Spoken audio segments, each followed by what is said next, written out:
Bismillahir Rahmanir Rahim. This is the story of Mu'adh bin Jabal radiyallahu ta'ala an. He was a young teenager when he accepted Islam. His friend also accepted Islam. And his friend's father was the chieftain of the tribe, Amr bin Jamuh. Amr bin Jamuh is the chief, and he has not accepted Islam at this moment. He's an idol worshipper. So Mu'adh and his friend decided to play a little prank on Amr bin Jamuh, his friend's father. And they know that he loved this one idol quite a lot. So they decided that because he's got a fancy house, and inside of this fancy house he's got a fancy room. And this fancy room, he had a very beautiful laid idol which he beautified a lot, and he loved a lot. He used to care about this idol. So Mu'adh bin Jabal gets his friend, they sneak into the house, they get this idol that he dearly loved, and they took it away.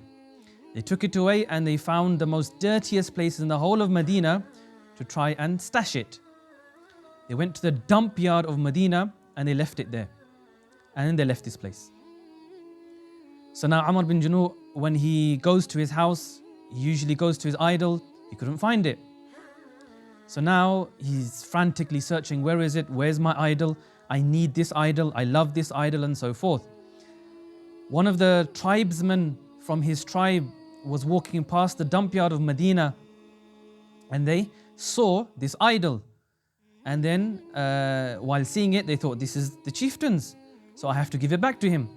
He got it and gave it back to Amr bin Jamuh. So Amr bin Jamuh was now very angry. He then got his idol, he cleaned it, he bathed it, he beautified it and put it back in its original spot. So Mu'adh bin Jabal and his friend are sniggering, and they realize that the prank they've made. But they said, you know what, we need to teach him a lesson regarding idol worship. So they do it again. And they sneak into the house, they get the idol, and they dump it in the dump yard again. So now when Amr bin Jamuh goes there, he sees the idol is missing, he runs to the dump yard and he finds it again. And he's angry, he's frustrated, and something's happened to something which he dears a lot. So now Amr bin Jamuh makes a plan. He gets one of his swords and he hangs it round the idol. He hangs it around the idol, his neck. So while it's got it, then the person thinking of thieving it and taking it away thinks that, it's going to defend itself. So he speaks to the idol. And remember this, that those people that worship idols, they believe that these idols have feelings and they can do things from their own accord. So he leaves it there. So Mu'adh bin Jabal and his friend go back and they see the idol with a sword around its neck, and they realize what it's done. Why Amr bin Jamuh has done this. So they got the idol, they took it, and now they didn't put it in the dump yard this time. They put it in an even worse place. It is mentioned that they put it into the carcass of a dog, and they left it there. Amr bin Jamuh goes back to his house, he realizes that it's gone. He frantically searches everywhere for his idol.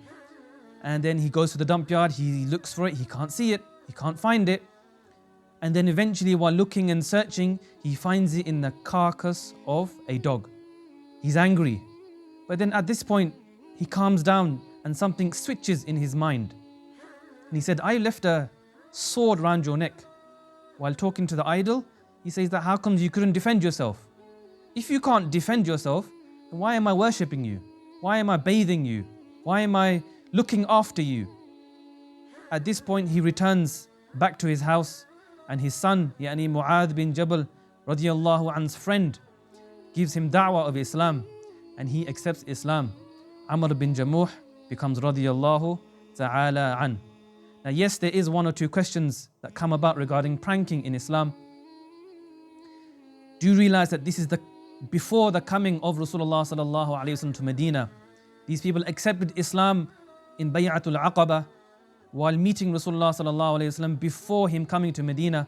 So they didn't know as much, but he had this fervor of the da'wah and giving da'wah of Islam in the early life. While he was a youngster and he was a youth. So this is the fervor shown by the youth at that time of the da'wah and trying to explain regarding idol worship to this person. And at that time, it worked. Doesn't work all the time. Allah subhanahu wa ta'ala does mention regarding do not curse those people and do not curse their lords. Do not curse the other people's religion because they can curse you back.